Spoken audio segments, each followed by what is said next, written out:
Hello everyone, in this video I will compare Base44 and Bolt. First, go to the Base44 website and type a prompt like simple calculator. Now log in using your Google account and choose the correct profile.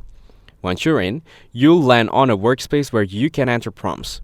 Type your calculator prompt again and Base44 will instantly generate code, typically using languages like Python or JavaScript along with a live preview and explanation. You can edit the code, test it, or deploy it. Base44 is built specifically for developers, so it supports things like GitHub Sync, version control, custom deployment paths, and collaborative coding features with AI Copilot assistance. Then, go to the Bolt website, click on Pricing to view its plans. You'll find a free plan, a pro plan at $20 per month, a Teams plan at $30 per month, and an enterprise tier for larger organizations. Select the free plan to start.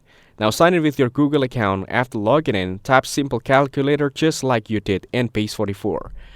Then you'll be prompted to answer a few setup questions like your role, e.g. developer, designer, entrepreneur, your workspace size, your AI or no-code experience level, and who you're building for. After submitting these answers, Bolt creates a fully visual no-code interface where you can customize the layout, UI, and logic blocks. It's drag and drop based and perfect for building apps without writing traditional code. Base44 is better for developers who want precision, full control over code, GitHub integration, and AI that writes production-ready scripts.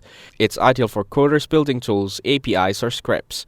Bolt is more suited to makers, founders, and designers who want a quick build and deploy applications through a visual interface without worrying about syntax or debugging. So if you're a developer or want more technical depth and control, Base44 wins. But if you're a beginner or building MVPs without code, Bolt makes it fast and easy. Thanks for watching. Don't forget to like and subscribe for more videos like this.